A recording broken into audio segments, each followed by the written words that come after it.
Ladies and gentlemen, could you make your way back into the auditorium, please?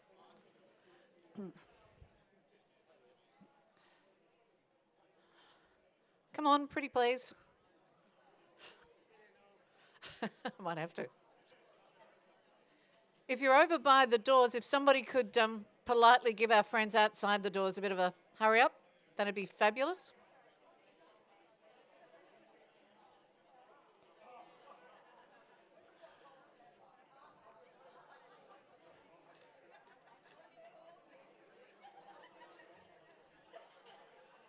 Okay, could somebody close the auditorium doors for us, please, just to give a really unsubtle hint. Thank you. Somebody want to close the back door for us?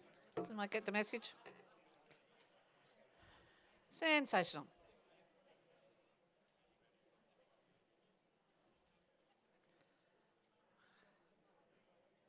I thought herding my 4 kids was difficult. No, my kids, they're harder.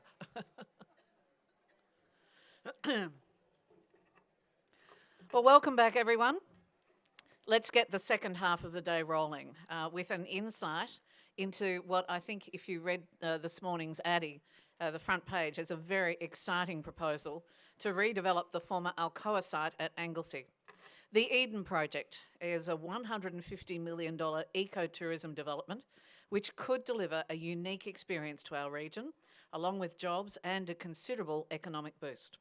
Would you please make welcome, I know there's a presentation, David Harland, the Chief Executive of Eden Project International. Thank you.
The Eden Project is based in Cornwall in a deep old kaolin mine put together in order to create a temple to our dependence on the natural world using all of the plants and things on which we depend. What the Eden Project has done to the St Austell area has certainly, it's put St Austell on the map, it's put the clay country on the map, and who would have thought that? It certainly supports a lot of smaller business as well as large businesses like ours, not only with the local economy but also bringing in a huge amount of tourism into the area. Eden has had over 1 million visitors a year since we opened, and we've been approached many, many times to go and build another Eden. And we've always said we don't want to build Eden Cornwall somewhere else. We want to go somewhere that reflects the culture of where we are. We think that Australia is a wonderful destination because it's the biggest island in the world, in order to tell many of the stories which are affecting the planet today. It's important to know we never copy what we've done before, so this will be an Australian Eden project. It is a very derelict mine site, and for us it's really important to bring it back to life because it's actually very optimistic for people to see actually humans working together can make beautiful things. Many of the community are on board because they want to see a wonderful education centre in an area that has been used as a mine, but the opportunities to bring people here to understand what's happening to our earth, our biodiversity, and how we can contribute in the future. If you like, we're throwing flour over the invisible man to make that which is previously unseen seen. This is going to be something where people leave changed, They will never have seen what they've seen here before, and they will talk about it to their friends, and their friends will actually say, I've got to see that.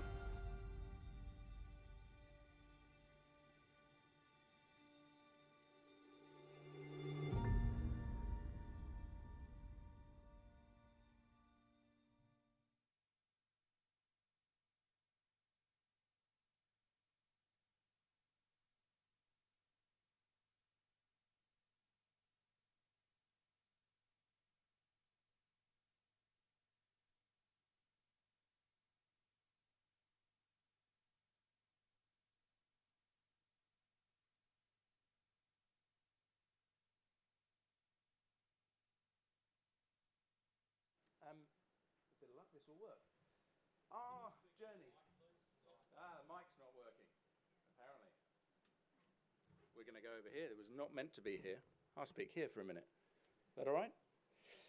So what I thought I'd do is take you through a little bit of the history of Eden. I'd then tell you a little bit about why we're going internationally and what we hope to do here in this wonderful region of yours.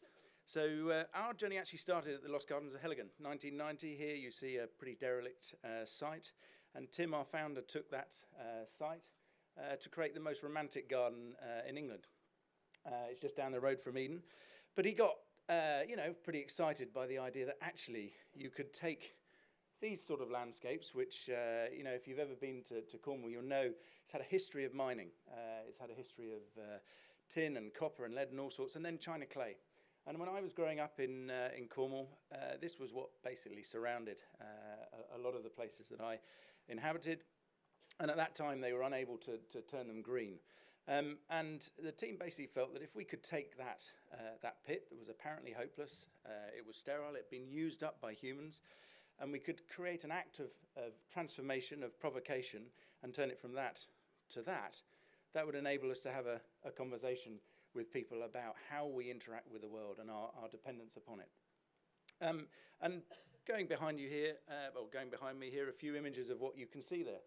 I don't know, has any of you been to the site? I normally get a few in Australia. Yeah, I do. Okay, fair, a little handful. So, well, you're all welcome at any time. So just get my email at the end. So what we've got is, you saw the largest rainforest in captivity. We've got a Mediterranean biome. We've got beautiful spaces. We've got arts. We've got sculpture. We run those gigs that you saw there every year. So it's a real combination of things, because what we didn't want to create was basically just a garden and get the normal sort of set of garden visitors, because otherwise we wouldn't get the impact that we wanted. So we deliberately target different markets.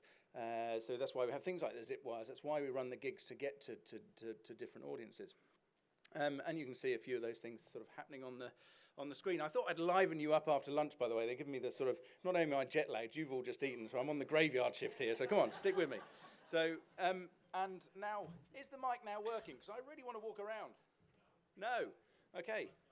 We're going to have to go here. I hate not walking around. Anyway, so you've seen all of that. Now, we've had a bit of success. We've had 1 million visitors a year. We still get 1 million visitors a year. 21 million visitors and counting, 2 billion economic impact, all the numbers that you can see up there. The one that probably excites me the most for this meeting is the 80% of local purchasers. So we actually set out to create those supply chains. There was not enough, there weren't enough tomatoes to buy in Cornwall, for example, so we had to create the supply chains to do that. And we will actually pay more to people if they can demonstrate why it is that things cost more to source them locally. So we have a complete commitment to doing the right thing in that way. We also have a fantastic number of school children visiting us every year on formal education visits as well, and about 425 staff. So that makes us about the third biggest private employer in Cornwall. I didn't say, Cornwall's a very deprived area, probably the last, it's the most deprived economic area in England. So we still get money from Europe for about another month. So, but it's okay though, because we've just knighted Ben Stokes, and he's now running the Brexit negotiations. So I couldn't not mention the Ashes, could I? So now, having got that out of the way, we then have, we're obviously committed to sustainability. I just mentioned suppliers. Here's our triple bottom line. You all recognise that. And we'd like to bring something similar along with us here. So, we have a pretty serious purpose behind this slide. The Planet Mark is another organisation that we work with to accredit some of our, or the majority of our suppliers. Then, look, you don't hang around for 20 years if you don't keep refreshing your offer. Otherwise, you become a theatre that is basically playing the same show on and on and on. It worked for the Mousetrap, but we found that we had to really start to think about how we got people to come time and time again. And here's a few of the ideas. At the moment, right now, is Earth Story, which is a big story about biodiversity and trying to get people to think about how we're living on the planet. But we've done things like space and dinosaurs and all sorts. And recently, we put in a new exhibit, which I just want to show you. This is the largest ceramic sculpture ever put on planet Earth. It is of a cyanobacteria. That's the first oxygen-giving bacterium. And if I press this, hopefully it's going to work, and you'll see what it does.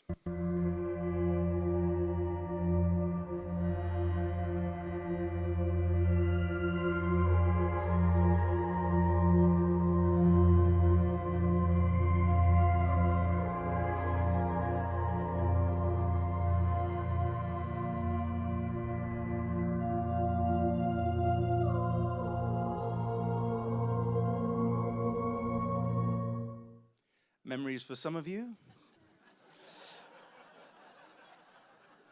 It's the best job in Eden being in that thing, let me tell you. The reason for showing that is that's an incredibly important bit of art that we put in, but it's got a serious message. And it was really lovely. A couple of weeks ago, standing with a couple of little kids, I was just listening to them. The little kid said, the big kid said to the little kid, what's that all about? And the little kid went, duh, it's oxygen, man. And you can get the message through. Now, a few people have said nice things about us, and that's all I'm going to tell you about Cornwall. So we then, a few years ago, decided that it was all very well having had a bit of success in Cornwall. We are in the far southwest of England. But actually, if your mission, as ours is about connecting people to the natural world, you have to kind of, it's a global mission, isn't it? And it doesn't matter now if you're Australian or if you're English or if you're Iranian or Chinese. Actually, the issues that are facing us are facing all of us. And what's been lovely today is to hear actually, this coming through, time and time again through the presentations. So we set ourselves a bit of an ambition, and here is a little world map. And we've got, at the moment, 4 priority sites there. You have to realise we're a Cornish-centric organisation, so anything outside of, basically the Tamar, outside of Cornwall, counts as international for us. So northwest UK is Morecambe is the first priority. We've got a site in Qingdao in China that's underway. We are working with the creative directors for the main Emirati pavilion, the sustainability pavilion at Dubai Expo 2020. And we would really, really love Anglesey to be our, in our top 5, basically, because we've got the resources to do it. Now, in order to do that, we've got to decide how the sites are going to be and how they're going to feel. Because as you heard Tim say on the film, we don't want to do copies. We're really not interested in bringing a great big biome. We've already done that, if I'm honest with you. But we set out a few principles here about what we want people to experience and how we want them to feel as they go around Eden. And here's this place. We've been approached. In fact, I was sent those pictures and Google images like that one 8 or 9 times over the last few years, so, since the mine closed. And in fact, I think today is the 4th anniversary of the mine actually shutting. So strange that I should be here today. And the truth is, we weren't that interested in doing another mine rehabilitation. That's not what we do particularly. However, eventually we got a call, actually from the people that owned the land, from Alcoa. And in truth, we were a bit sceptical. We thought, they're telling us they're doing this rehab project. So we checked them out, and they'd done a bit before. They took this mine that you might know and has now got the Jarrah Forest, I think it is, over there. So we quite liked their credentials. They'd won awards from the United Nations for this sort of stuff. And we knew a thing or two as well about mine rehabilitation. We've been part of the Post Mining Alliance, and if you fancy a good read, 101 Things to Do with a Hole in the Ground is always a thrilling read.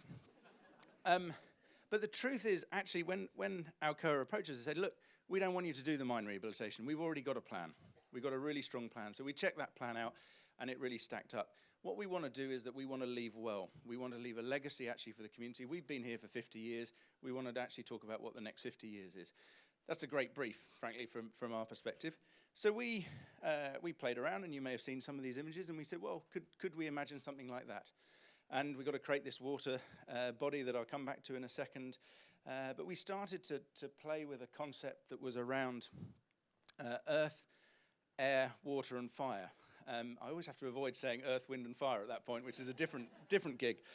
And, you know, we were very struck, actually, as I just flick through these, you've seen some of these, that actually if you took those elements, we could start to talk to people about what was happening in the earth. So, of course, the building here is going to be built into the earth.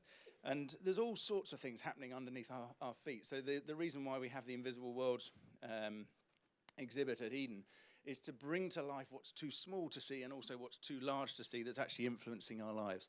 And we've got a bit of multimedia stuff going on here. This isn't some sort of strange English private school torture. This is a kid who's actually experiencing what it's like to be a water molecule going up a giant redwood tree. And trying to bring things to life. And we're working genuinely with some of the world's best, so the people that produce Attenborough stuff.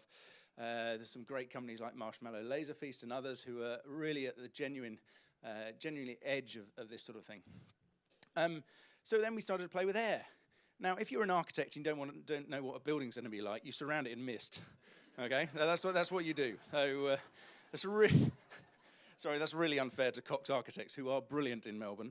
The idea here is that we will playfully go through using the air and all sorts of different stuff. So there might be zip lines and there might be that sort of stuff. And then we have our old friend here. This is our apostle. And what happens when you turn up in this wonderful region of you is you're picked up at Melbourne Airport.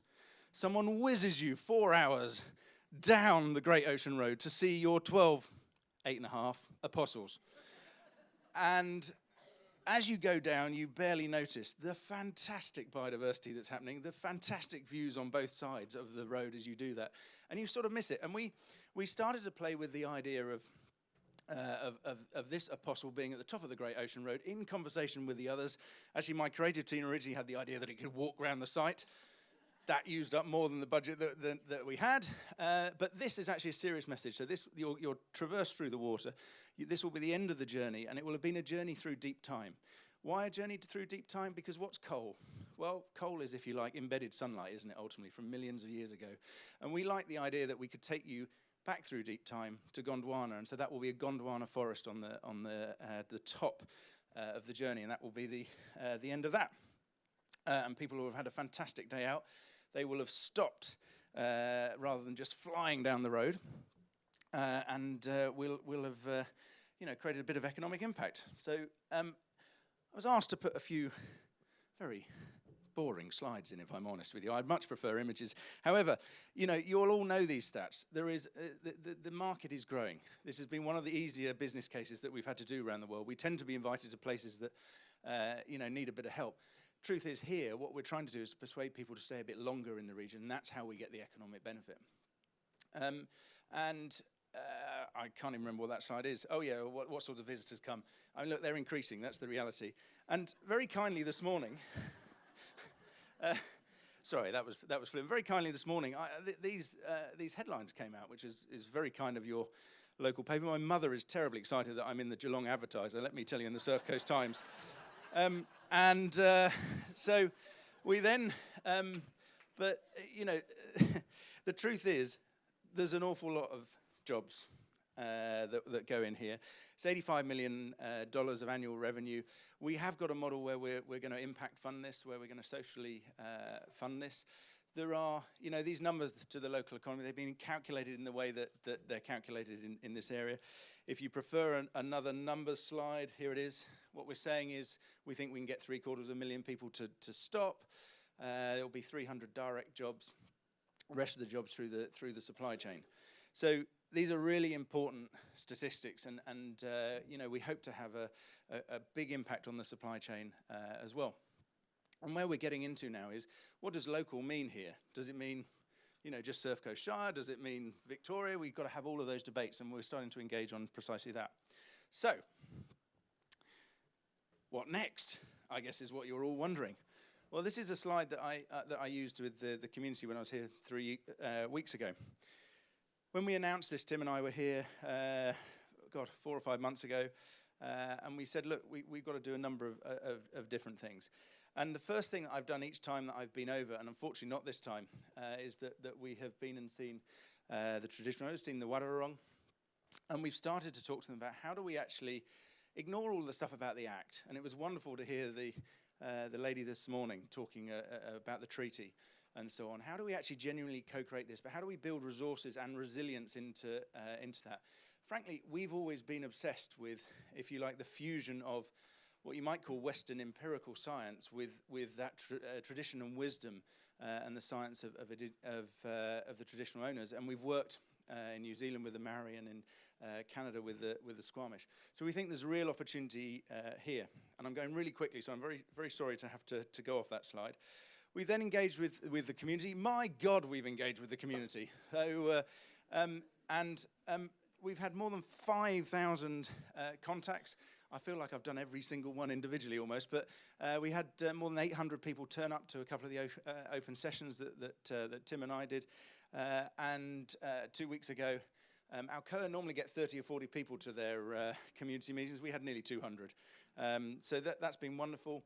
We got a bit of media contact, and actually, when you then look at the themes, unsurprisingly, with a project of this size, of this complexity, people want to talk about things like traffic infrastructure.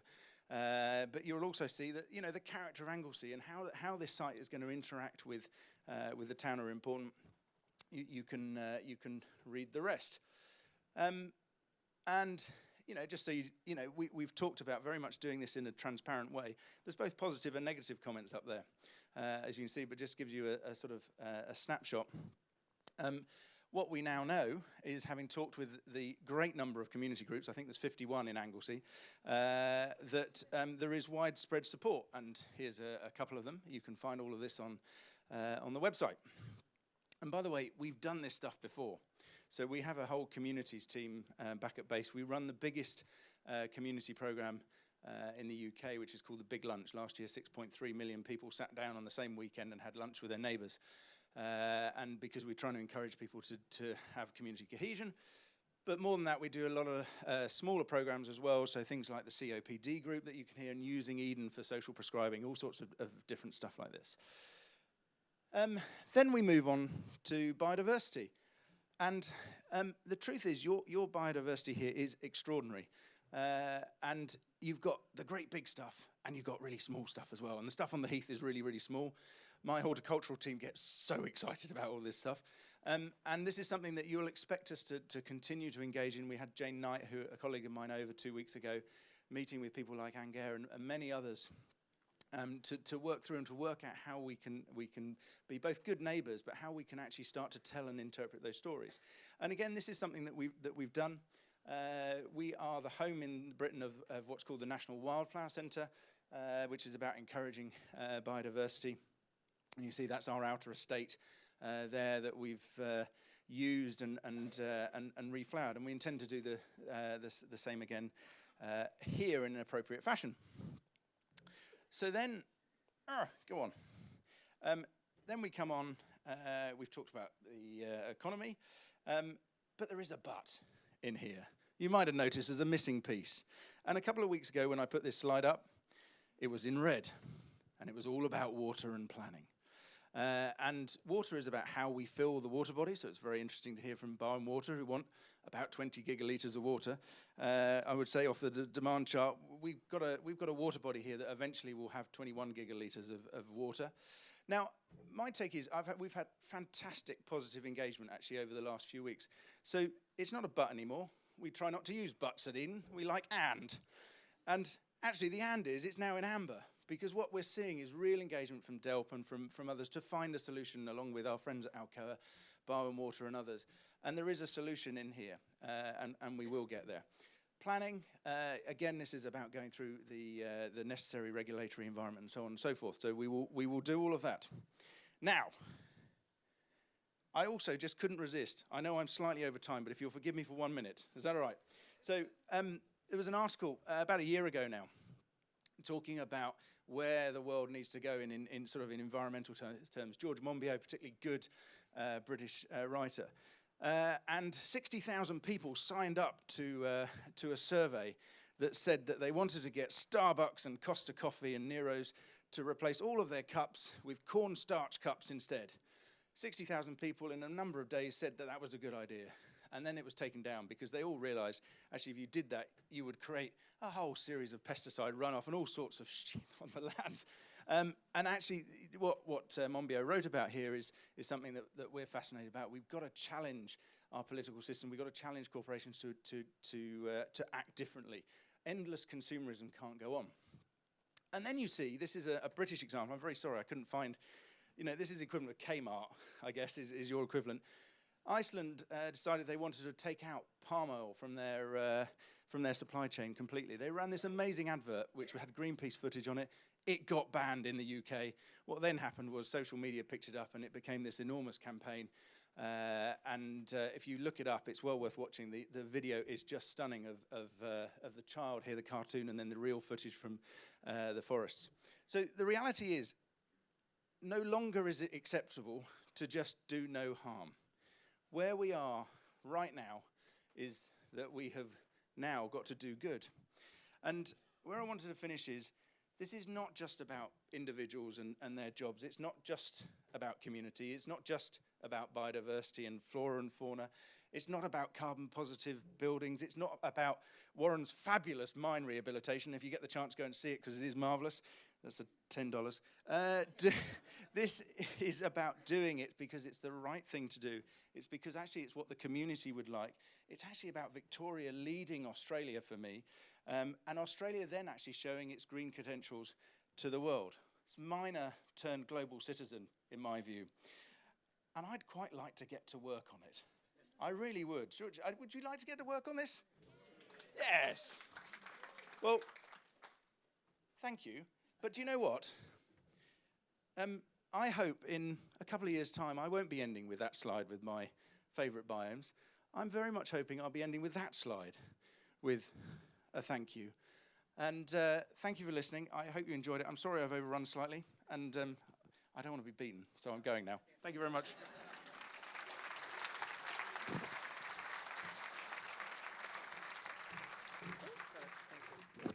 Thank you, David. Our next speaker, ladies and gentlemen, this afternoon, I have to say, isn't that just the most fascinating project? Like, seriously, is there one person in the... I would love to work on that project. I think it'd be amazing. So I look forward to seeing it evolve. Our next speaker this afternoon is the Chief Executive Officer of GeelongPort, Brett Winter, with an update of what's happening at the port. Would you please welcome Brett?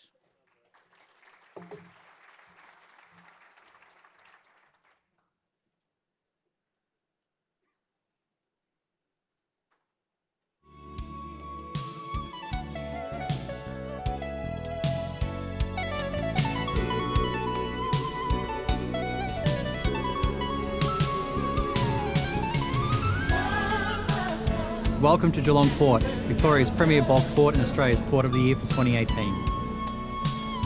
Operating over 90 hectares of land and 15 berths, wharves and piers, GeelongPort sits at the heart of critical supply chains across the region. We handle over 11 million tonnes of product annually, with approximately 600 vessel calls per year. We service a diverse customer base that includes Viva Energy, who supply over 50% of Victoria's fuel, Boral Cement, who are supporting Victoria's infrastructure boom, Midway, a major exporter of wood chips in Asia, and Intertech Pivot, who are a vital supplier of fertiliser products to Victoria's broadacre agricultural industry.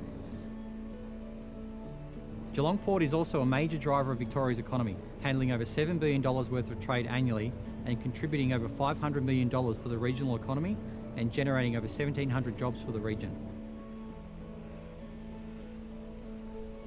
Safety and sustainability are two core values at GeelongPort.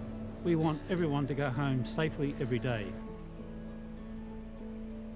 GeelongPort recently launched our new environmental strategy with the ambitious vision to be Australia's most environmentally sustainable port.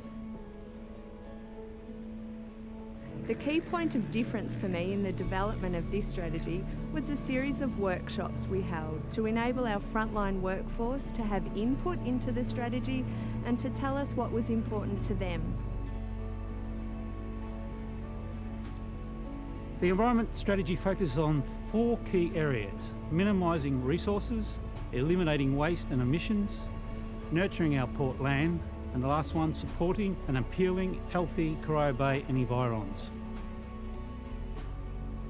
The overwhelming majority of our people told us that the protection and conservation of Corio Bay was important to them, and this makes sense given our geographic location and the fact that many of our employees are recreational fishers, divers or surfers. Based upon this, we developed our strategy around the protection and conservation of Corio Bay. The environmental commitment made in the strategy is substantial. However, I look forward to helping GeelongPort to deliver the ambitious environmental objectives and create a cleaner, more sustainable port into the future. But as we perform well, we're also busy transforming for tomorrow. We have the people, the plan and the purpose to make this happen. It is a great privilege to be leading GeelongPort into the future. We're also proud of our ongoing contribution to a vibrant and sustainable port.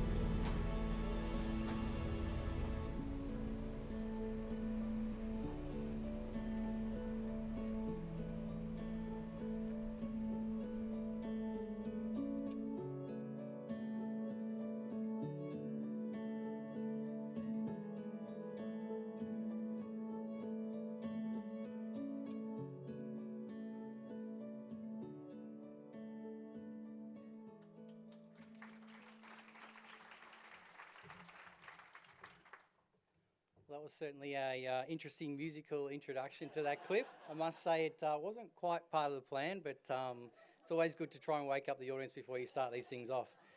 But in any case, what you saw there was essentially just a quick snapshot of our environmental strategy, and I'd like to just take you through that today.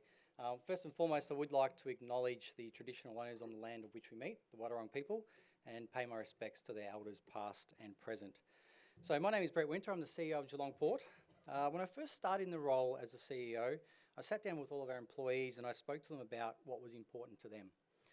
I heard many stories from our long-serving team members about how GeelongPort's been such an important part of their lives, providing meaningful work and supporting their families. What surprised me though was that woven throughout these stories was a tremendous sense of the importance of legacy. Specifically, a desire to ensure the same opportunities that were provided to them are there for the next generation. Our team members spoke about the need for us to protect Corio Bay and the natural environment that we all work in, because in their words, we live here too. After reflecting on those discussions, we decided to do two things. Number one, change our values to recognise sustainability as one of our core values. And number two, to deliver an environment strategy and action plan from the ground up, engaging all of our team members in the development of that plan. We believe this is our best chance of making a meaningful, long-term change to the way the port operates. I want to highlight that whilst we already have many standards and accreditations in place, including ISO 14001, and you'd be familiar with all the different plans and requirements, this is very different. It's different because we're no longer simply talking about being focused on compliance. We're now focused on being a leader in sustainability in our industry. As Victoria's second largest port, we handle over 12 million tonnes of trade on an annual basis, and with the pipeline of new projects coming through over the next 5 years, we have substantial growth ahead of us. Often though, when you hear about business talk about growth, there's usually concern about the impact of growth on the environment. The stakes are usually higher too for ports, given the ecologically sensitive nature of the environments that we work in. As such, the standards and expectations applied to us are higher too, and rightly so. We believe, however, that the reality is for any business, there is no longer a choice between growth and sustainability. It is not a zero-sum game. Quite simply, we must achieve both. Earlier this year in July, we launched GeelongPort's first ever dedicated environment strategy. And fresh off the heels of our David and Goliath victory to be named Australia's Port of the Year in 2018, you might forgive us for being a little bit bold with our goals moving forward. The vision for our strategy is to be Australia's most environmentally sustainable bulk port. No longer just compliant, we want to lead. As part of setting this goal, we visited port operations across Australia and internationally to help us kickstart our program. We've seen extensive environmental programs being run by the Port of Townsville, who sit on the doorstep of the Great Barrier Reef. We've also had team members visit Singapore, the world's second busiest port, handling over 140,000 vessel calls per year, to better understand the innovative ways that they are tackling environmental change. Now, these emergencies have really helped shape our long-term strategy objectives. And what you'll see up on the screen there are the core strategy objectives that we want to target.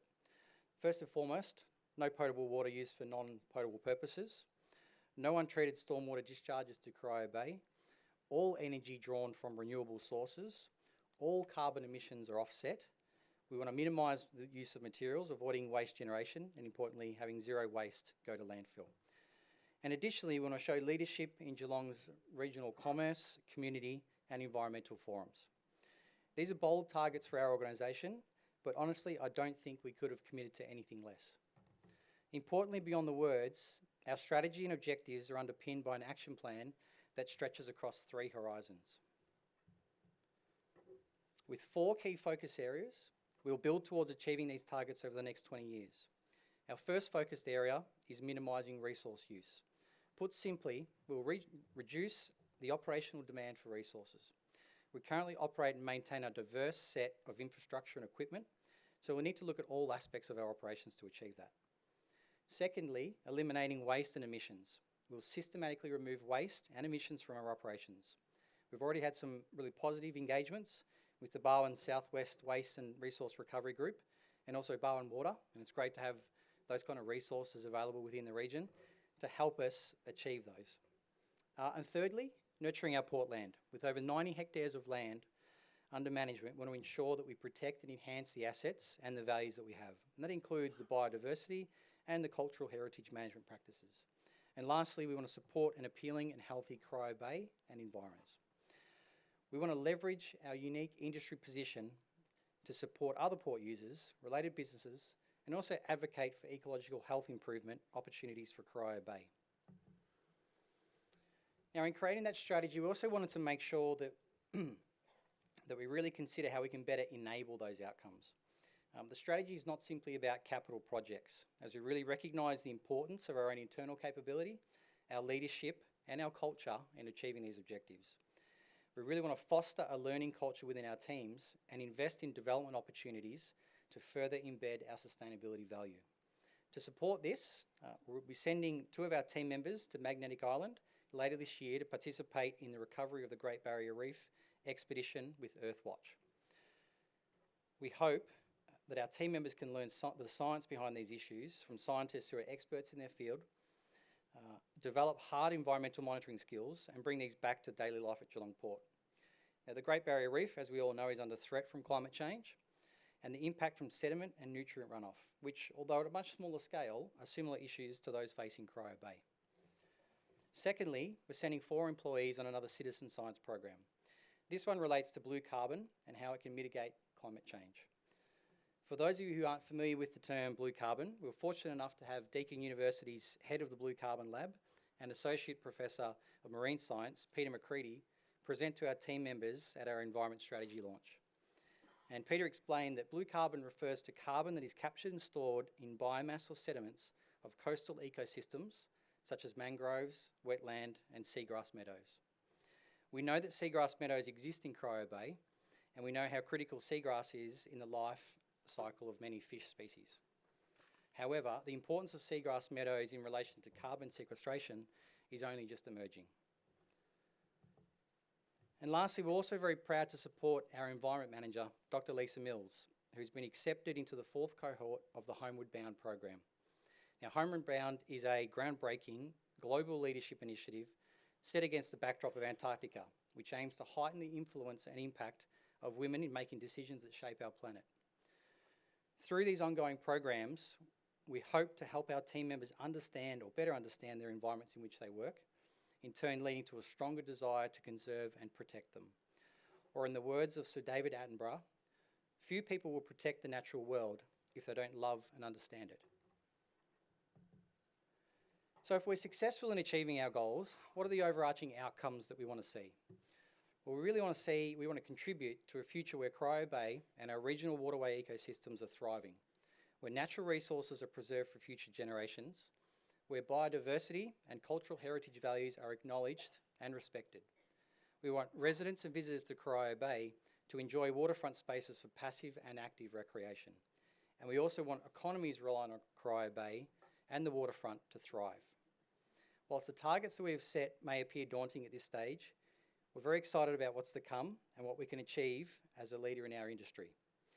I'd like to thank the G21 today for the opportunity to present, and certainly the impressive list of speakers that have come before me, particularly the Eden project, which I'm also very excited about, and I hope to update you in the future on our progress in this important area. Thank you.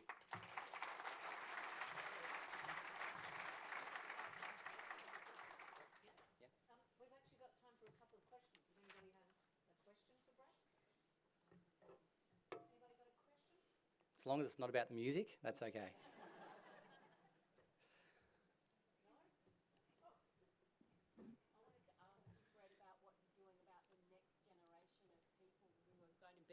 Wanted to ask about the next generation of employees at the Port of Geelong. I know that you've taken on some apprentices recently, and I wanted you to make sure, that's a really good story, and I wanted you to make sure you shared it with the audience.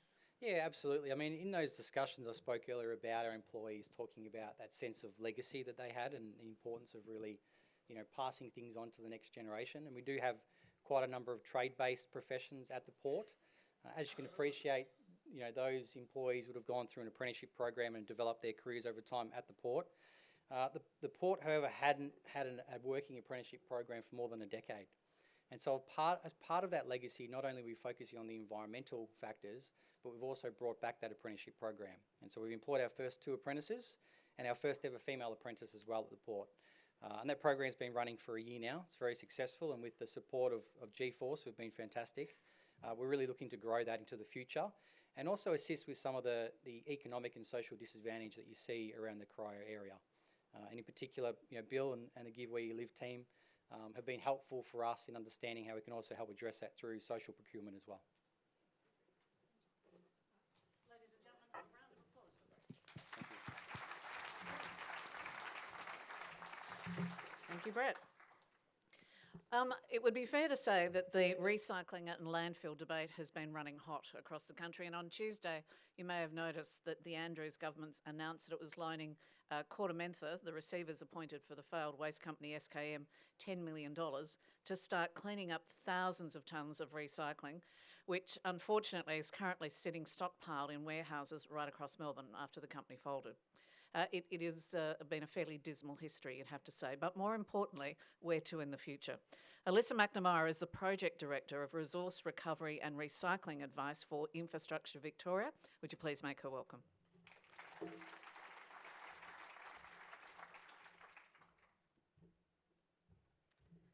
Thank you very much for having me. I'd like to start by acknowledging the traditional owners of the lands on which we meet today and any other traditional owners who may also be here. A little bit of an introduction first about Infrastructure Victoria. Click. There we go. For those who may not be aware about who Infrastructure Victoria is and what we do, we're pretty new. We were instituted in 2015 through a new piece of legislation. But basically we have a few key roles. We're the independent advisor on infrastructure to the Victorian government. So we can provide advice. I like to say we do have a big voice, but we don't necessarily have a lot of power. We can make recommendations. It's up to government to decide on whether or not they accept those recommendations and implement them. So we have a few key functions. One of those is to produce a 30-year infrastructure strategy that applies to all sectors. The first one you may be familiar with came out in 2016, and we're in the process of updating that. We're required to produce a new strategy every 3 to 5 years.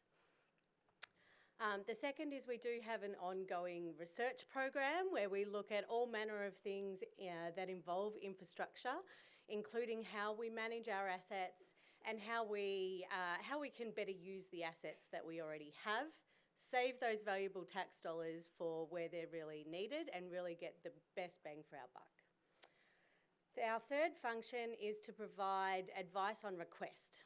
So the Special Minister of State, Gavin Jennings, is the one who gives us those requests. There's been a few to date, a couple of which are relevant here. There was one on ports capacity for Victoria, and there was one last year looking at automated and zero emissions vehicles and what the government might need to do to prepare for that future.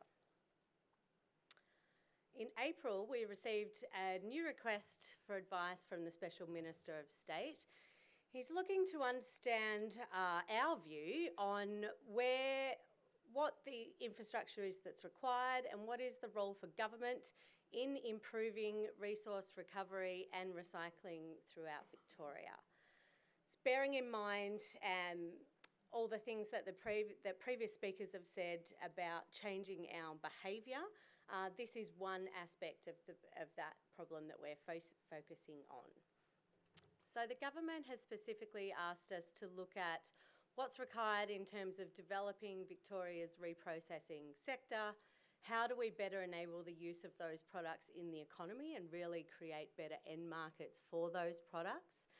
How do we support a waste-to-energy sector in a sensible way that reduces our reliance on landfill but doesn't cannibalise on the use of materials higher up the value chain that can be recycled?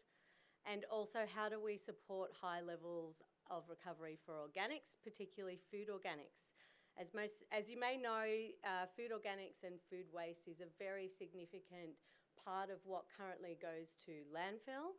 As that breaks down, that produces methane, which is a greenhouse gas 21 times more potent than carbon dioxide, and so does contribute to Victoria's greenhouse gas emissions. We've got some pretty crunchy timeframes. The advice request, as I mentioned, was received in April. We will be delivering our final advice to the government in April next year.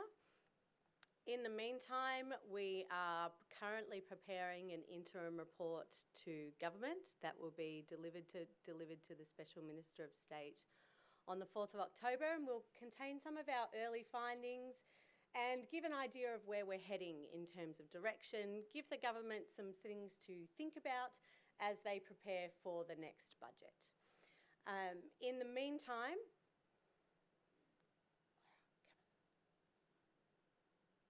come on. There we go. Next slide.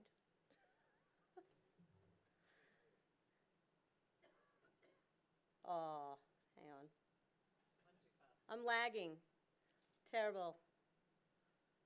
Let's talk about what we're doing. So we are taking a first principles approach. Obviously, waste is not a new problem. There are many bodies, including Sustainability Victoria, local governments, the EPA and DELP, that have a very big role to play in waste. But we are trying to bring some fresh eyes to the problem, see what we can do to complement the work of those other agencies. So we're spending some time looking at what's happening currently, talking to a lot of stakeholders about the opportunities and barriers that they see. We're particularly looking at the role of the Victorian state government, not focused so much on the role of local government and the Australian government, although obviously those all interact. We're looking at a range of levers that are available to the government. That includes policy levers, that includes funding, that includes things like in-kind support or strategic support for certain kinds of projects over other projects. We'll be looking to minimise any negative impacts, and as I mentioned, it's a very big stakeholder and community engagement program. Going backwards. Now I'm pressing the wrong button. All right, so we've wrapped up our first phase of the work that included looking at what other jurisdictions, both internationally and interstate, are doing and how they are achieving their current landfill diversion and recovery and recycling rates. We are doing a market design analysis of the sector, looking at where those economic incentives are coming from and flowing to, and whether or not they're helping to meet the government's objectives around waste. We've done a lot of issues identification and prioritisation. Waste is most definitely a very big and complex, wicked problem. We are looking at where are the bits where we can add value, where are the gaps that we can help fill in order to get some specificity around the infrastructure that's required over the medium to long term for Victoria, and what the policy and market settings are that will support that infrastructure. So we're currently wrapping up the secondary phase. We will be putting all of the work we've done in the preliminary and the secondary phase into our interim report to government, and that will also be released for consultation. So please tell us what you think. There will be some stuff in there that will be relevant to different organisations and to different regions. We very much acknowledge that Victoria is quite diverse. The solutions that might work in Melbourne or in Geelong are very different to the solutions that might work in Horsham. Following that evidence-based consultation, we will be finalising our outcomes framework. So that's the goalposts that we will be recommending that the government aim for. And we will be developing some final recommendations, as I said, to be delivered to the Special Minister of State on the 4th of April. In terms of consultation, we've had a lot of great input from people and organisations in this room today, so we're very thankful for that, and we hope that you keep them coming over our next consultation period in October and November. We have set up a sector advisory group, which includes the Waste and Resource Recovery groups, it includes Municipal Association of Victoria, and it includes a lot of industry and recycling industry peak bodies, in order that our recommendations are as sensible as they can be for Victoria. We've also got a government advisory group, so we will be taking a no surprises approach to government, making sure that they're aware of where we're going and they have the most opportunity to act upon our recommendations. We have just wrapped up on, what day is it? Friday. Just wrapped up on Tuesday our local government and regional engagement program. We ran, unfortunately we can't get to every single region around Victoria, but we do try to share the love. We were in Melbourne, Traralgon, Shepparton and Ballarat, and thank you again to those of you who were able to join us. We have done some community polling. We've had an open submissions process. We're also prepping a more intensive, focused community engagement piece that will be forthcoming in November. And that will specifically be focused on what changes are householders and individuals willing to make in order to help our recycling and resource recovery sector be more successful.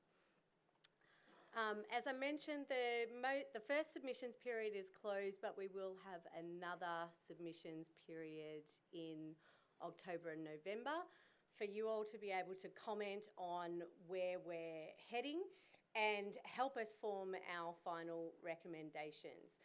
The aim for the final recommendations will be that we are looking to talk about the types of infrastructure that are required to achieve specific outcomes, particularly where materials have a higher value.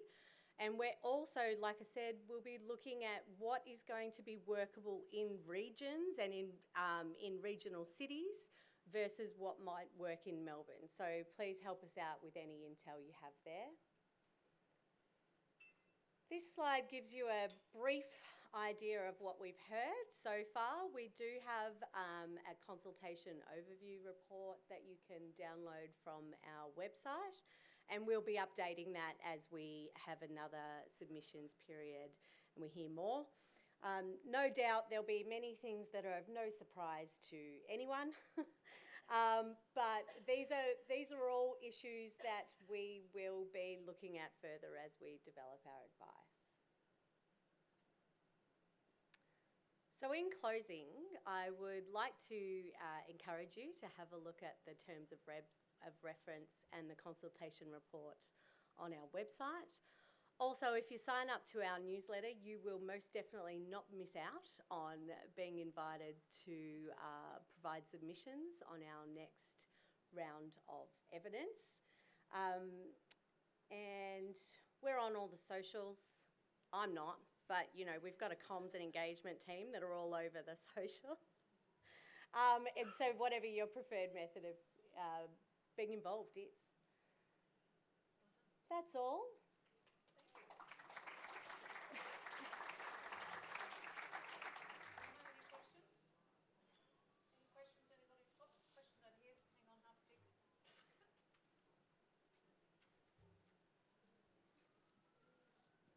Thank you very much. I'm Councillor Jim Mason from the City of Greater Geelong. I noticed in your TOR involved recycling. Have you been able to incorporate the circular economy into that type of TOR? Yes, so as many of you would be aware, DELP is working on a circular economy policy. The resource recovery and recycling infrastructure piece of advice has a core focus on that bit of the circular economy, but we do obviously have a mind to other aspects of that policy, which will include things like waste minimisation, looking at how incentives work further up the waste hierarchy so that we're not just focused on recovering and recycling, treating the waste that we produce, but also looking at what waste we produce, producing less of it and using all of our resources in a more sustainable way. So yes, that is the big picture. We're focused primarily on this bit here. Thank you. Thank you so much, Elissa. So now we're moving on, and I will be speaking more rubbish than normal. It's probably not hard to believe. I'm going to ask my clearly very agile panel, do you want to grab your own chair? We're a can-do team here. So as I said, we're going to be talking rubbish more broadly, and I'm delighted to be chairing a panel discussion today on waste and resource recovery. So joining me on stage, we've got quite a crowd. I have Mardi Brown, put your hand up, Mardi. Have a seat, who's the co-founder of PonyUp for Good. Shaun Cumming, where are you, Shaun? Yeah, Shaun, yeah. General Manager of Infrastructure and Technology for Barwon Water. Matt Dickens. Matt is the Director and Chief Executive Officer of Corio Waste Management. And last but certainly not least, Ashley Pittard, Executive Officer, Barwon South West Waste and Resource Recovery Group. That's a mouthful, isn't it? You've got to get a shorter title. And apparently I'm going to stand here. So I'm not standing because I want to tower over you. So welcome, everybody. I just thought really quickly, if I can ask each of you just to give us a brief overview of your organisation and your role in it. And Mardi, I'll start with you. Sure. Is this on? Yes. I'm Mardi Brown. I'm the co-founder of PonyUp for Good. PonyUp essentially is an environmental services organisation. We work with big businesses across Australia and a few of you in Geelong here. We collect your e-waste, we keep it out of landfill, we data erase it, and we, as a social enterprise, we have a reuse first policy in line with the EPA, and we donate 50% of our profits to Second Bite, who is Australia's largest fresh food rescue charity. And Matt, what about you? Corio Waste Management. So we're a waste collector in Geelong and Melbourne. Also own a tunnel composting facility in Shepparton that treats around 20,000 tonnes, excuse me, 20,000 tonnes of food and garden organics per year from curbside collections in Shepparton and surrounding councils. Shaun, what about you? I think we've heard a bit about Barwon Water earlier today, but what's probably particularly relevant to our discussions on this panel is around our transformational goals around zero waste and zero emissions, particularly our goals around achieving zero net emissions by 2030 and being 100% renewable by 2025. And I think waste can play a really important role in that, which we'll have a chat about.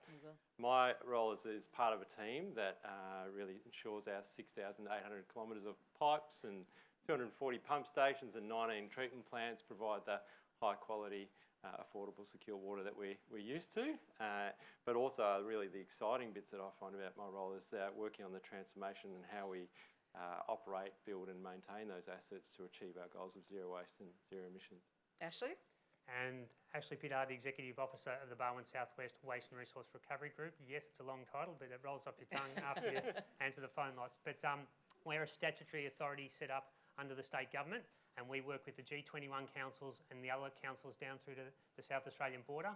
We're working with that level of local government, with community and industry. Our aim is to divert waste from landfill and recover more resources. So we're quite simply out there to promote reducing the amount of waste and recycling more. A bit of a broad question. You all come at waste and recycling from slightly different directions, as we've just heard. But broadly, how would each of you describe how we're dealing with this at the moment? It's probably a bit of a Dorothy Dixon, but in other words, as a community, what sort of job do you think we're doing dealing with our waste? Are we good? Are we bad? Are we woeful? What do you think?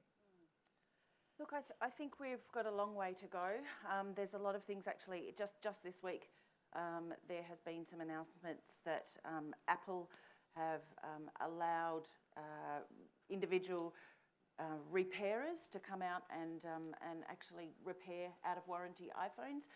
That's actually been picked up in Australia now with some local ministers, federal and state, and being able to repair and reuse phones and personal electronics. I mean, Australia imports 35 million assets of technology every year. So you've all got a drawer of shame at home and it's all Absolutely. there. So I know because I go through them. So it's really about now looking at how do we buy well, how do we buy once, how do we look after our gear, and how do we put pressure on manufacturers to actually produce better products for us. Absolutely. Jens, what do you think?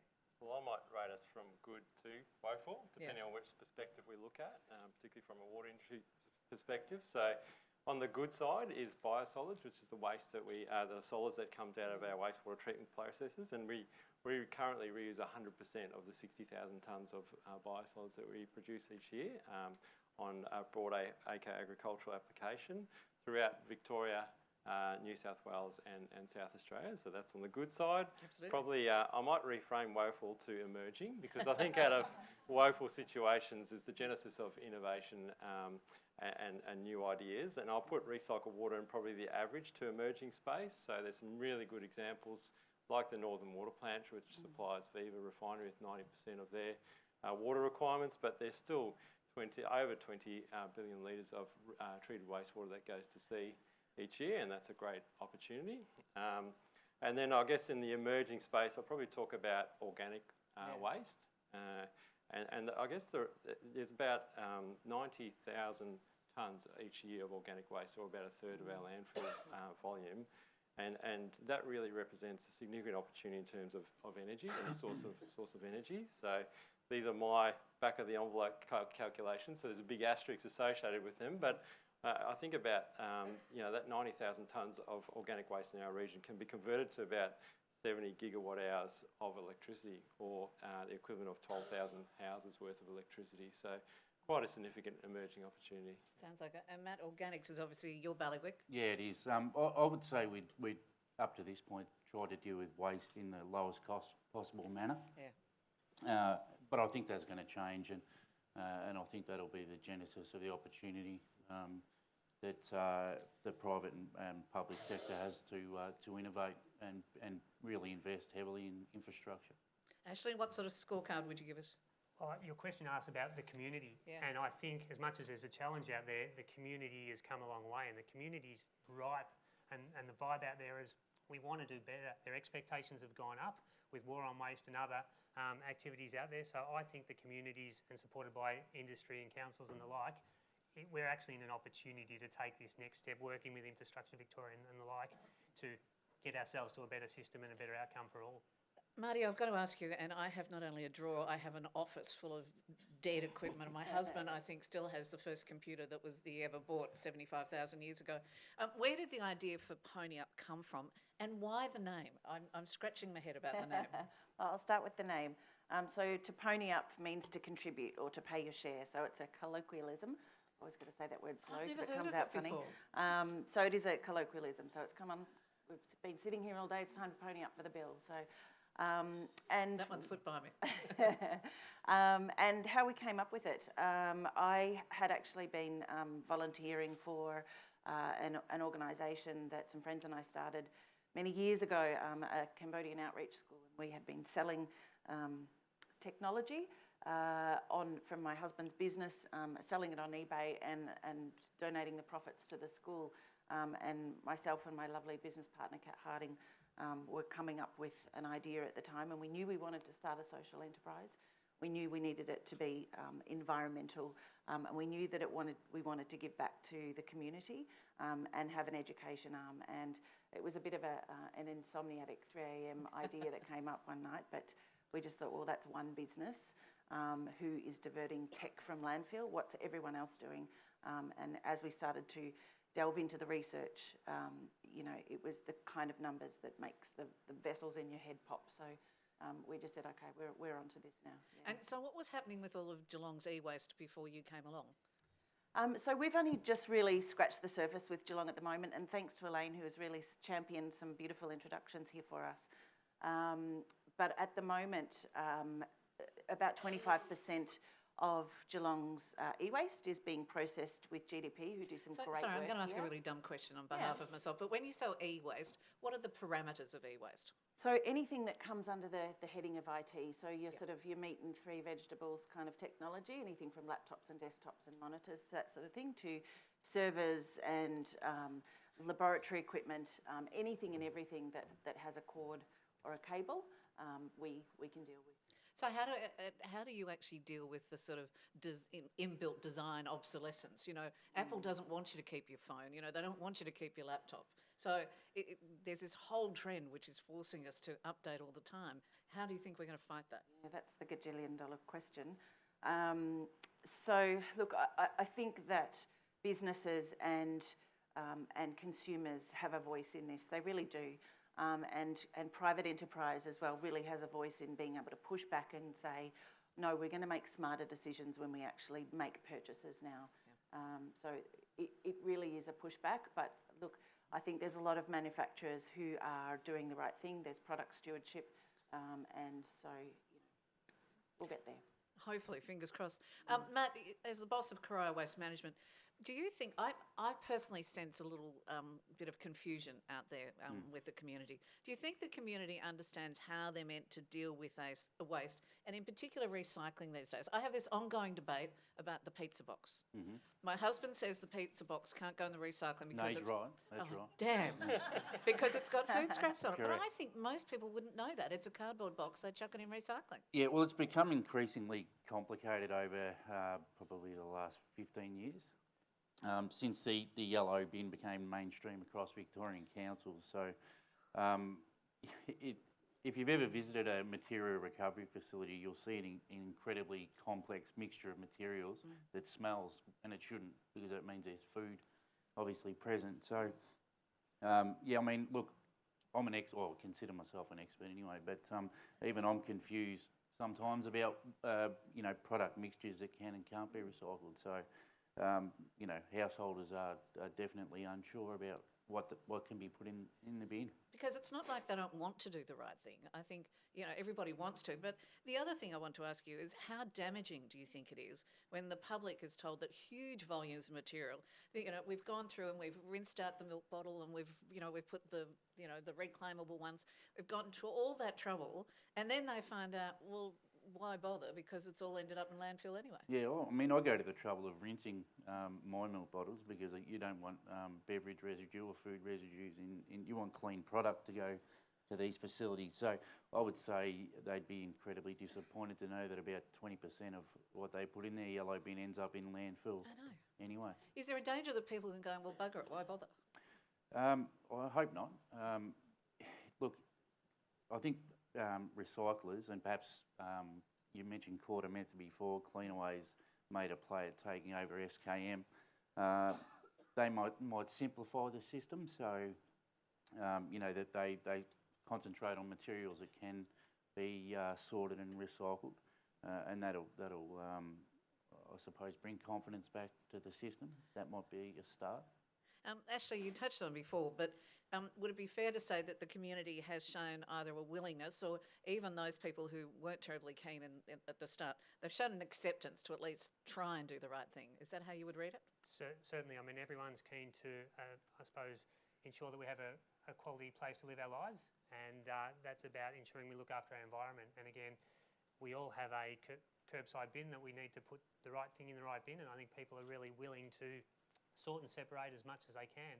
And it's about having a system that's easy, convenient, and in the end, hopefully cost effective for to the householder.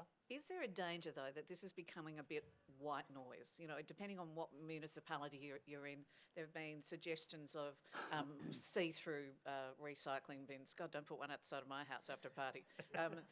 Talking about doing fortnightly pickups and people going, well, what happens to the rubbish? We've got newborn babies. And is there a danger that this debate is starting to sound a bit like white noise?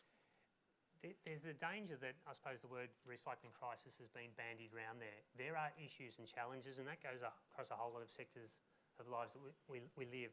There are some challenges that we need to face, but there are a whole lot of parties, all of us out here at the front and a whole lot of other industry players that are trying to get ourselves in the right direction. A lot of work going on behind the scenes at state government through circular economy policy, and I'll give a plug that there's a circular economy policy session in Geelong Monday the 9th of September.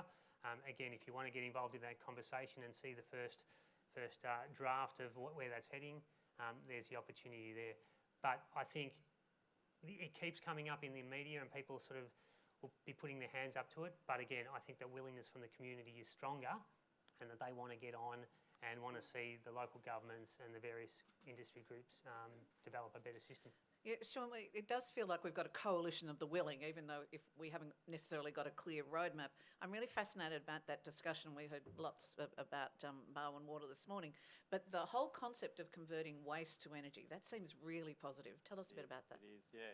And particularly, I guess, through our goal of trying to, of achieving zero net emissions, has seen us explore waste to energy as a real opportunity. And we have a real opportunity in our region. The Barwon Water works with every major industry in the region and actually treats their wastes. And in trying to achieve our goal of zero net emissions, it's made us think differently. And our current mindset, or our past mindset, has been to our industrial customers, well, how about you take out as much waste as you can and then give us the rest, we'll treat the rest. But actually by flipping that on its head and saying, well, how about you give us all your waste and we can turn that into energy and return that energy back to you.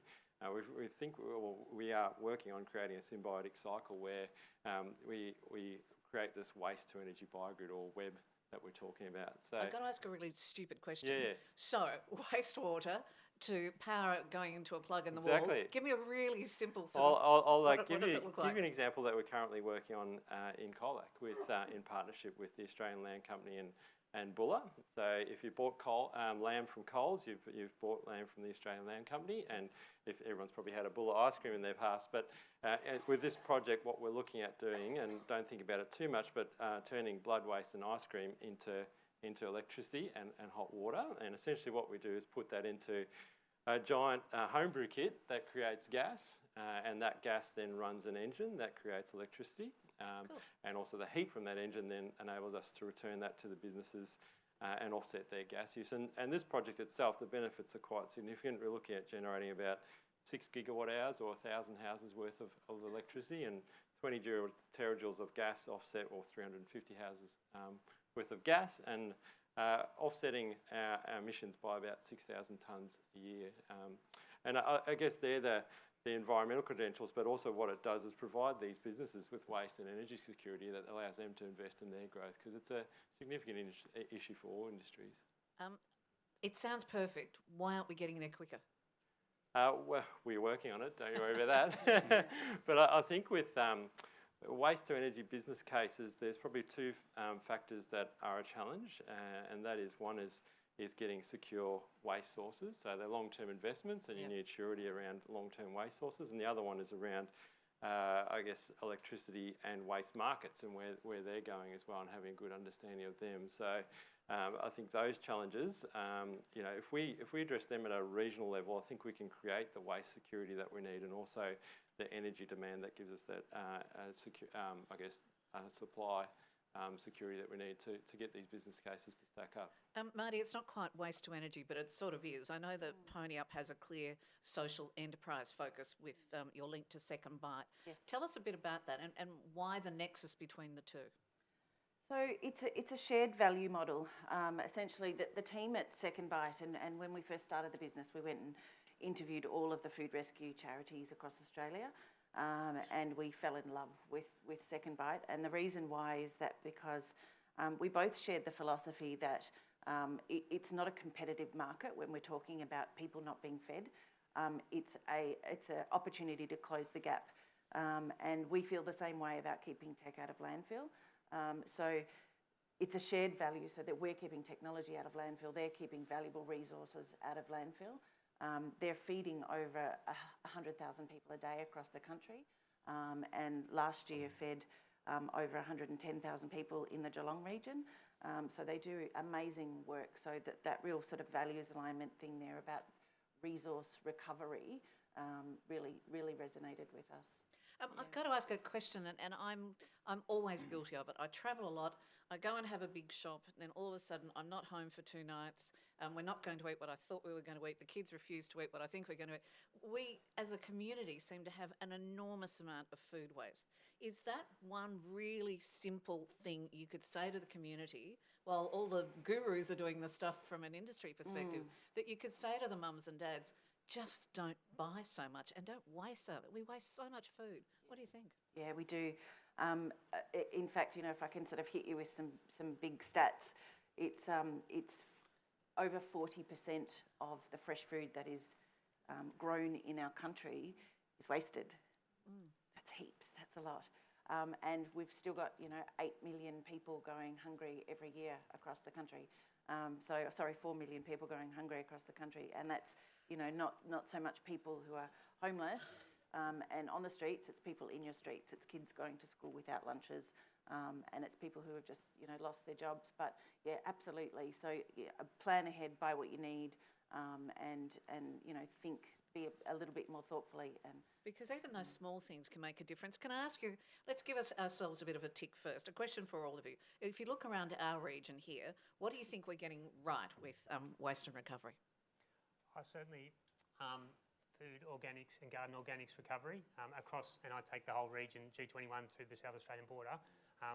We've got a fair chunk of councils with green bins for food organics and garden organics.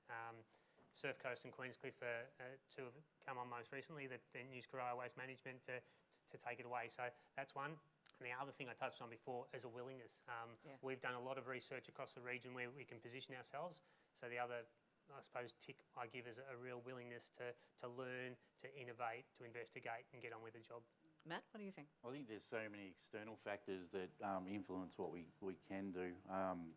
But that aside, I think the involvement of not-for-profit, private sector, public sector investment is a good thing. I think that the solution will take a few years to get to, and it'll be a number of sort of niche specialist recycling operations, and I think we've got potential investment there, and good things will happen. Shaun, what would you give yourself a tick for? Oh, look, I really think organic waste is on the radar as an opportunity. And as an example, I talked about us reusing our biosolids. We used to have a storage facility for it, so we'd treat it, store it, and try find farm applications.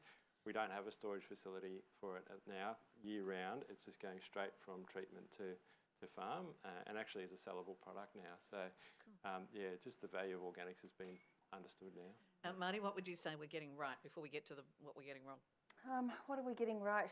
Look, I think there's a lot more conversations happening. We've got an e-waste ban to landfill, which has just come into play thanks to Dan Andrews. We have circular economy discussions coming up. We've got social procurement frameworks for businesses. So I think they're the things that are going to be the leverage points that instill conversations between government and business and consumers. So I think from that perspective, we're on the right track. A question for all of you. Conversely, what is the most frustrating thing that you each look at and go, God, we keep getting this wrong? What do you think? As much as getting it wrong, I think it's a lack of understanding that there is a cost to waste. And again, it comes back to that consumer behaviour. I'll just buy that, get the latest techno thing, whatever it is, and keep chopping and changing and buy too much food and whatever. In the end, there is a cost to waste. And people don't understand. Again, they just think they pay their waste charge on their rates, they put the bin out the front, chuck whatever they want in there and should be right, mate, type scenario. I think we need to have that better understanding of the cost and that their social responsibility, that they make that consumer behaviour, they have to deal with the consequences. That it's not all just about big business and big industry being the big players in the market. Ideally, it comes back to each individual being part of this solution. Matt, what do you think? Yeah, my frustration is just a lack of investment in sophisticated technology. I think most people that aren't in the industry would be very surprised about how rudimentary some of these sites are that are handling risky waste and the basic methods that are used to process it. So that in our region at the moment, that's my frustration. But I think it's going to turn around, and it will cost more. But there is a cost, isn't there? Absolutely. Can't be avoided. Shaun, apart from pipes, what keeps you awake at night? Lots of stuff, but I think for me it's around us not trying to go it alone. So the opportunity that I spoke about at Colac has really come to play through a strategic partnership between three businesses, and those challenges in the waste to energy space around waste security and energy demand. If we can work at a regional level, I think we can unlock a lot more opportunity. So yeah, work together. Mardi, I think I know what your frustration is because, it's become your business, but what do you think? Look, one of the things that really gets up my nose is planned obsolescence with technology, things that last for 5 minutes when people have paid good money for them. I think there's a lot of responsibility that has to be put back on manufacturers. If we look at it from the community point of view, and because I commute between South Australia and Victoria and basically every week, we had a shopping bag ban in Adelaide 1,000 years ago. It was introduced in Victoria, and you would have thought they'd ask people to sacrifice their firstborn children. It was extraordinary. We know we have a need to change, but when you look at that sort of example, asking people, bugger me, to have a shopping bag in the boot of their car, is that going to be an issue that people are sometimes very resistant to change? What do you think? That's changed. So in relation to plastic bags, I suppose it was Coles and Woolies leading the way. Yeah. And for them, it was just a straight commercial decision that it costs them $5 million a year to supply bags, and they can make $3 million a year out of selling bags. There's an $8 million turnaround in your business, and we're a good corporate citizen. So it wasn't hard for them to get that across the line. But when it came to the community just changing, that was hard. I think we're almost 12 months on. I think people got no dramas with it. The state government, I think, have got legislation go through shortly where November 1 or around that time, all plastic bags will be banned. So your takeaway shop won't be able to supply them.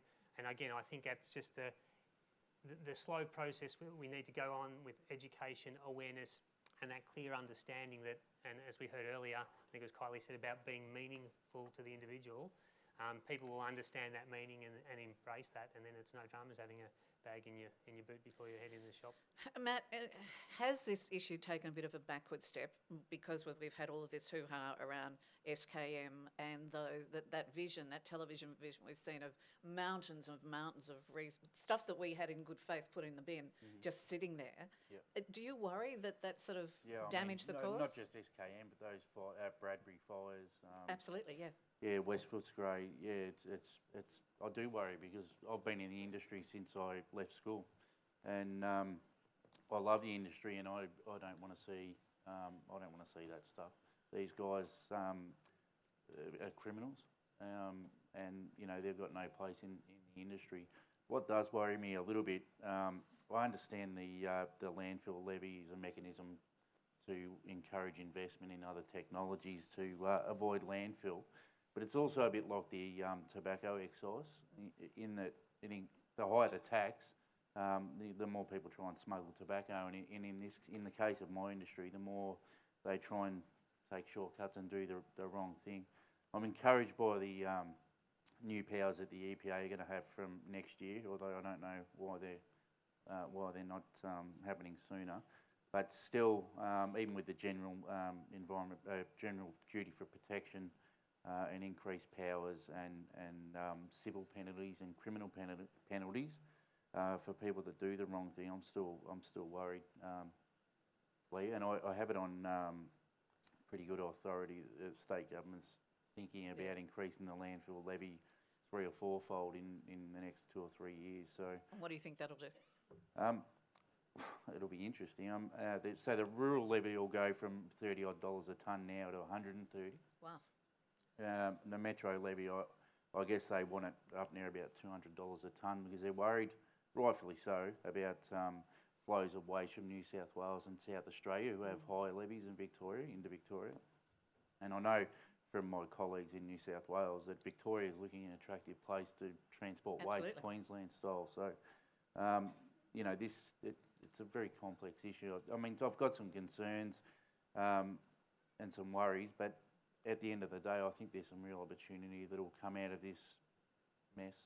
I've got to ask a question, and I know you're a private enterprise, but is part of this, and I'm not having a shot at the government, but maybe I am, is part of this because governments at all levels have given it over to private industry, perhaps with not keeping an eye on the, not you, the other blokes. Consequences. Yeah. Yeah, look, and look, the EPA was hamstrung a little bit, lack of resources, and I think, you know, they rightfully point to that, lack of power to really enforce properly. So, yeah, there's been poor oversight on compliance. Back in my uni days when I studied environmental law, there was a concept called command and control where the EPA would set standards, and that used to happen in Victoria, and enforce them rigorously. And, you know, that disappeared in the early 2000s, and it was really about self-compliance, self-monitoring. And I don't think that's worked out. No, clearly not. Well. Question without notice. Who's got a compost bin? Oh, you're all good, aren't you? I don't. I know, yeah. You'll all talk about me. But is it something like that where if we all had a compost bin, you know, I think sometimes change can be overwhelming because it all seems too big. Is part of this about getting the message to the community that it doesn't have to be too big? It's about not buying too much. It's about the compost. Is that potentially where we've missed part of the conversation? Mardi, what do you think? Look, yeah, it's actually really easy. You know, my house is pretty tiny. It's 16 steps from the front door to the back door. But, you know, a little courtyard and a little worm farm and a little compost bin, it really does the trick. It's not that hard, but it is an educational process.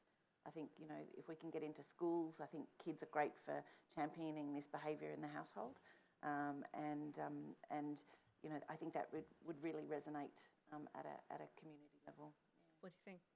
I think anyone that's seen the 2040 video, I think a lot of this is about creating hope and making people understand that the solutions are here and now. Probably speaking from a personal level, having a family of 5, a lot of it is just about trying to survive from day to day. And however, if you can make it easy, you know, we're trying on our journey to be a zero waste family, but it's quite difficult, and it's time consuming as well. So if you can make that easy for people in our busy lives, I think it will make a big difference. And did you guys see, I can't remember, I saw it, a story where they're trying it in New York, where there's a new system where you have the containers for your cereal and your whatever, that I think you lease them, and then the supermarket comes and tops up your containers.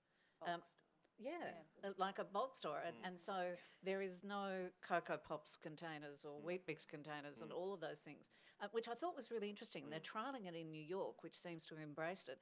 Is that the sort of thinking that potentially we need here? Yeah, there's certainly no silver bullet with this whole situation. And again, it's a whole lot of, step changes for different people. It will be the compost bin for, again, if you live in a high-rise building, hard to put your compost anywhere because you don't have a garden. So again, different regions, townships, lifestyles will need different solutions. And again, with the whole supply chain issue, that whole understanding is you talk about packaging, and a lot of our work is sort of once something becomes waste, but the circular economy policy will be trying to have this design life thinking about when products are designed, they last longer, they can be repaired, and that material can actually live in that cycle for longer, and then once it comes to an end, it can be reproduced into that same item and keep going around and around. So that's the challenge that we face, is there are so many sections of this whole supply chain that we're going to try do some good work in each of them.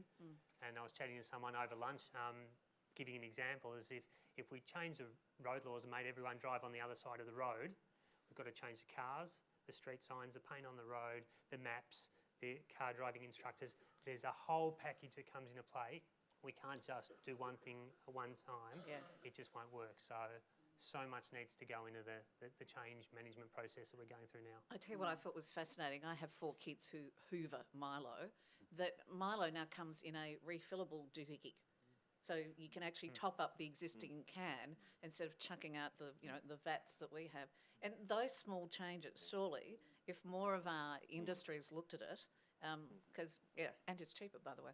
So is that the sort of thinking that we need from industry? Just those really small changes. Yeah, I mean, product packaging does my head in. It's so complex. Like I said, I don't even know how to deal with it half of the time, and I understand materials fairly well. Not a materials expert, but I think you'd agree, Ash. It's it's got to be simplified, and it's got to be relatively uniform. In other words, not 3 or 4 different polymers used to package a good, just one. That would be a nice start and make it easier for consumers to do the right thing. I want to ask you all this question. Who should be leading this debate? Because there are many, many layers. It really is an onion of an issue. And are various levels of government doing enough, by example? And whether it's local government, state government, federal government, are they doing enough with incentives? Are they doing enough with legislative change? What do we think? Who needs to lead and how do they need to lead? Ash?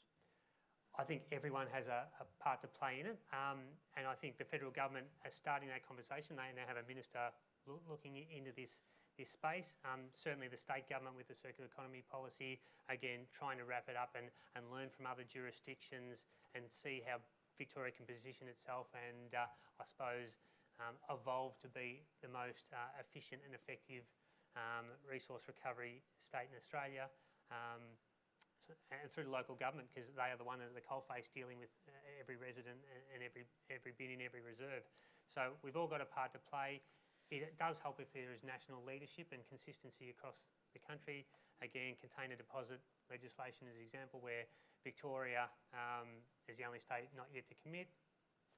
Again, that will come at some stage because we need to be. But again, if things were driven top down, listening from the bottom up, we'd certainly be in a better position. Matt, what do you think? Yeah, I think all levels of government set their objectives through good policy, and I'm very confident industry's got the technology solutions to deal with it. Shaun? It's interesting. I think this topic covers so many aspects of government policy. Yeah. It covers waste, it covers energy, it covers water, it covers jobs. So it is a real challenge in terms of the spectrum. So I think it is forums like this where we work together and sort of bridge all the various areas of policy that will make it work. Yeah, agreed. It's truly a collaborative effort at the moment. I think there's legislations that need to come in which will leverage then innovative private and state corporations to be able to get these things done faster. If we think about, there's 9 years to go. If everyone thinks about where we were 9 years ago, it doesn't feel that long ago. Yeah. So that's going to go in 5 minutes. So it's got to be a truly collaborative approach now. And we've got to move fast. Yeah. Speaking of moving fast, I'm very conscious that I won't let myself run over time. So, otherwise I'd have to tell myself off. A final question to each of you. If you had the power, if you had the magic wand, what would you change immediately today in this space and why? Mardi, your last thoughts. What would I change? Oh God, if I had a magic wand, I'd just get rid of plastic. Change it to mushroom leather or mushroom plastic or something. Yeah, just overnight. Shaun? Look, I just feel we're right on the cusp of the circular economy and we're in this point of transition. So anything that can accelerate that transition, I think we should support. So things like setting up technology hubs where we prove all these different technologies and actually gain confidence in it and allow investment in it is one example where we can speed up the transition. So, yep. Matt, it's a magic wand and it can't be the levy. Difficult thing. No, it won't be the levy. I think for me it'd have to be materials, packaging. That'd be what I'd simplify quickly. Yeah, Ashley? I concur with that. It's reducing the amount of packaging, the types of packaging, and ensure what comes through is recycled back into that packaging. All right. So we've got to do more. We've got to work more collaboratively and get on with it even more so. Ladies and gentlemen, would you thank the panel? Thank you for that. And I've just taken a slap on the wrist about the pizza boxes. So thank you, everyone. As you said, we are at the pointy end of what has been a long and information-packed day, once again delivered by G21. So to wrap up today's proceedings, I'd like you to welcome G21 CEO Elaine Carbines for an update on the Geelong Region Alliance's priority projects for 2019, and then after that, it's a drink. Welcome, Elaine. Thanks very much, Lee, and I'm very conscious I'm between you and a drink, and I'm between me and a drink, so I'm hoping it's going to go quickly. I'm not sure how to use this. Oh, forward. It says forward. That's easy. Okay, so I thought the Premier must have had a peek at my presentation when he started talking this morning and reflecting back on what our region looked like 5 years ago, and I got these headlines from 5 years ago in our esteemed local newspapers. And, you know, let's not underestimate the challenge that we faced 5 years ago. We had Ford announced that it was going. It was a countdown till it closed manufacturing. Alcoa gave us 6 months to say they were leaving. CSIRO was under threat. We had problems with our train services. We still have some of those. And the Shell refinery was on the market. And so it was, you know, pretty doom and gloom scenario for us 5 years ago. And if you fast forward, look at the headlines we've had in the last couple of years. You know, amazing opportunity now, Avalon's an international airport. We've got amazing growth patterns happening in the region. Deakin has gone from strength to strength. We've got now the designation of a UNESCO City of Design. Great Ocean Road and all the focus on that and the number of tourists that are coming here. So very different today. And look at this. I know Addie loves to come up with interesting headlines, but making the G change instead of the C change. People coming to live here, our fast rail vision. We're growing faster than anywhere else. And then in March this year, that wonderful city deal, which the Premier talked about between the state, federal government and local government, seeing $355 million worth of really substantial projects to boost the visitor economy in our region. Just a reminder about who we are, our 5 municipalities. Our population is growing really quite rapidly now across the region. We have over 330,000 people living in this region. The region's growing at about 2.5% per annum. It's patchy, so Geelong's growing really fast, close to 3. Torquay, Janjuk going similarly, Bannockburn growing fast, but some parts of our region the population is starting to decline. So across the region, average is about 2.5%. You are our members. We have our 5, obviously, very important councils, but we have 200 member organisations across the region that join with us to support the work of G21 and to support the mission of G21, which is to improve the lives of the people who live in our region. So thank you for being part of this great organisation. Here's our board. You will have seen plenty of our board here today. Some of them are still here. Our mayors from across the region, our 5 council CEOs, and then we have 5 independent directors who are elected from those 200 member organisations. And we're very lucky to have such senior people from across the region guiding the strategic development of G21 in the region. We still have plenty of challenges in the region, I'm sure you're aware. We focus on the challenges rather than on the strengths because we want to really do what our mission says, and that is to improve the lives of our people. So population growth is a challenge. You know, it's great that people are wanting to come and live here, but we've got to manage that sustainably. We've had major employers close, and you know, it's been difficult to refocus our economy, but we've been working on it now for about 10 years. We still have relatively poor road network in the region, and our public transport needs a lot of improvement. For all the fabulous educational institutions we have in our region, we still have very poor, compared to Melbourne, outcomes for our regional students. Fewer than the state average students in our region finish year 12 and go on to higher education. We still have communities in this region that are amongst the most disadvantaged in the country. And that is a appalling shame on us, and we need to work much harder to address that going forward, because all of the advancement that's happening in the region isn't trickling down to some of our most disadvantaged suburbs, and our people are getting left behind. And we have relatively poor health outcomes in this region. So that's the focus of G21. How do we improve that? And our foundation document, even though it's over 10 years old now, it is a 50-year strategy, the Geelong Region Plan. And those directions hold true today as much as they did 10 years ago. That's to create sustainable settlements, protect and enhance our environment, it's so important to all of us, strengthen our communities, refocus our economy, and G21's role is to make it happen. So we've been focusing in the last few years on 15 priority projects. These projects have come up through our pillars. They're well supported by our councils. They have business plans, and they're taken forward to government at state and federal levels to try and convince them to invest in those projects. And we've had a high degree of success. You can see them there. I don't intend to go through all of them. And how do we do that? We do spend a lot of time talking to government, and I was really pleased that Daniel Andrews said this morning how much they rely on the dialogue between our 5 councils, G21 and the state government, and similarly with the federal government, to articulate the wishes and aspirations of our region. So we go to Canberra quite a lot.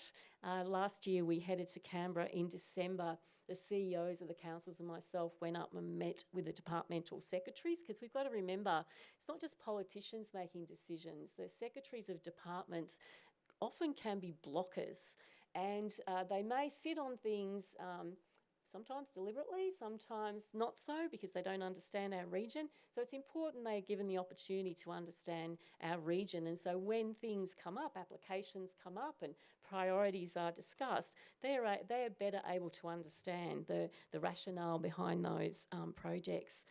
In February, we had a critical board delegation to Canberra. This was, on the eve really of an upcoming federal election. We decided that we were pretty unhappy with the progress around the city deal, and we were worried that it wouldn't get announced prior to the federal election, and then all that work that our councils had been doing and key stakeholders would be lost. And so we went to Canberra. Bill, our chair, led the board delegation to Canberra. We had a whole day of meetings, and probably the most pivotal meeting was with the Prime Minister. And it was great to have the opportunity to meet Scott Morrison and talk to him, and our board, our council, our mayors, talk to him about why the city deal was so important for this region. And I understand that after he met with our board, he then got in contact with Daniel Andrews and said, let's sort this out. And you heard Daniel Andrews talk about the improved relationship, and that probably was a good start for the foundation of an improving relationship between the state and federal governments. And then a month later, we had the city deal announced. We regularly meet with state ministers and shadow ministers. Recently, we've had quite a few shadow ministers come and meet with us, and although it's early in the new parliamentary term, it's always appropriate to meet with them to make sure they know what our critical thinking is, because they start to think about what they're going to shape up for the future as well. Plus, we're represented on the Barwon Region Partnership and on the RDA committee. We ran a really interesting social media campaign. I'd like to thank Lauren Fanning, who works in our comms department, for thinking up these clever tweets with clever little hashtags. I'm not sure We Back GAC is going to sound the same as We Back GPAC. Might have to think of another one, Joel. Doesn't quite have the same ring. But we had these clever hashtags, and we sent them out. We had this massive campaign. Many of you retweeted them. They started to become effective when I was getting politicians ringing me up complaining about them, which is always a goal, because then it means they've listened to them, they know what we're talking about. So let's have a look at our success. So Our Addressing Disadvantage priority project, we're really pleased to articulate the need to embed the GROW, the G21 Region Opportunities for Work principles, procurement principles in contracts. And we've had the state government announce that the contracts for the convention centre will have those principles embedded in them, and also for the Lara prison, which is good to hear, but our goal is to have those principles embedded in all state and federal government contracts. We had a federal government announcement regarding a mental health centre in Corio, and we also had a significant announcement to complete Central Reserve in Colac, which have all been part of our priority projects for addressing disadvantage. For Armstrong Creek, obviously the major urban growth zone for the City of Greater Geelong, we had just over $8 million announced for the CFA station, which is sorely needed, and nearly $35 million for a new secondary school. Under the city deal, there was $28 million announced for the revitalisation of the CBD of Geelong. So we're very much committed to implementing the Central Geelong Master Plan to really beautify what we see as our capital city for the region. Of course, some of us have grown old with this project, Convention and Exhibition Centre. It's been a long time coming, but yay, we've finally got the money and we've got the site. So $170 million for the Convention and Exhibition Centre in Geelong. And whilst that's in Geelong, it's just as important to every other of our municipalities as it is for Geelong. By bringing those conferences to Geelong, it will make all of our tourism opportunities have new audiences, and for our suppliers to supply their produce to the convention centre. And who knows, one day maybe the G21 Forum will be held at the Convention Exhibition Centre. I think it'll be after I've gone though. The Geelong Ring Road connections, fabulous to get $318 million to duplicate the Barwon Heads Road, much needed now, as you know. GMHBA Stadium, $102 million state election commitment for GMHBA Stadium, which is welcome indeed. We're hoping that's the last stage, Gerard, of the GMHBA Stadium. I know it's a little short from what you want, and we're hoping you get the rest soon. So, Great Ocean Road, we went into the election asking for an authority to be created to manage the Great Ocean Road because there's too many players really having a say in the management of the Great Ocean Road, and the state's committed to that. There was $110 million committed for the Shipwreck Coast Master Plan as part of the city deal. Apollo Bay Harbour, $12 million, and also funding for a track in Apollo Bay to Skeens Creek. Geelong Cultural Precinct, $128 million for the Geelong Arts Centre. It's going to take me ages to get used to saying that, for the state election, which is fabulous. You can see it emerging now in Ryrie Street. It looks absolutely amazing. Port Arlington Safe Harbour. This project's, certainly the seaside of it's pretty much done, but there was about $500,000 announced for a covered walkway over the Port Arlington Pier. This one, Regional Motocross Facility, which has been on our books for a long time, there was $150,000 announced for a feasibility study into a motocross facility at Balan, which is just outside our region, but I reckon it's good enough, and hopefully our riders will see that too. Regional Rail, now this is a massive winner out of the federal and state elections, $2 billion announced by the Prime Minister for fast rail between Geelong and Melbourne, $150 million for planning from the state government for the same project, and $750 million for the duplication of the Warm Ponds to South Geelong Rail Station. And lastly, Waterfront Geelong, which is the Royal Geelong Yacht Club, $13 million as part of the city deal. So when you add all that up, it's nearly $4 billion worth of investment coming into our region, announced over the last 12 to 18 months, which has to be a record. It's very, very exciting. Well done, everyone. But there's still more to do. As I said, there are some very disadvantaged communities in our region. You've heard Bill speak about GROW, you've heard me speak about GROW, and 130 of you are signatories, businesses who are signatories to the Grow Compact, who are actually making a difference to the lives of people in our region by creating training and job opportunities for people from our most disadvantaged postcodes. We now have close to 300 jobs that have been created over the last 3 years as a result of this project, which is an incredible outcome. It's an incredible collaboration of business, industry, philanthropy and government, not-for-profits and our local government working together to actually achieve those outcomes. And of course, we still want to see those principles embedded in all contracts associated with the state and federal governments. We've done a lot of planning. G21 is a regional strategic planning committee. Those are just, I suppose, a few of the examples of the planning documents, the strategies that we've done in collaboration with our councils over the last few years.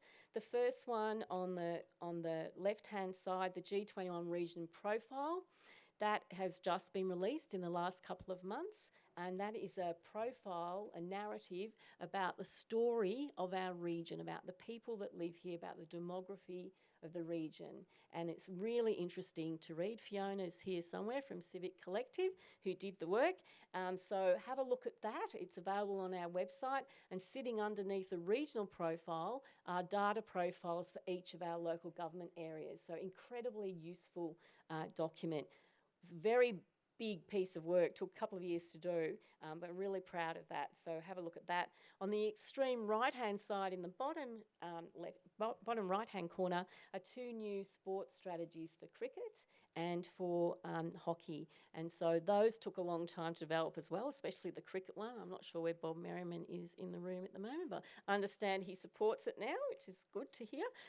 So that's they're hot off the press. And then on the extreme left-hand side down the bottom is our health and wellbeing strategic plan as well. So they're the new ones that we've released in the last year. Because we've had so much investment in the region over the last 18 months, the board has reviewed its priority projects, and some of our hoary chestnuts are now off the list, which is really, really good to see. And new focus, rearrange some of our priority projects to give them a little bit of a new life, but these are them. So you can see we still obviously have addressing disadvantage as a key priority for our region. We won't rest on that. We still have Central Geelong revitalisation. There's still a lot more to be done. We still have the Geelong Cultural Precinct, because even though GAC has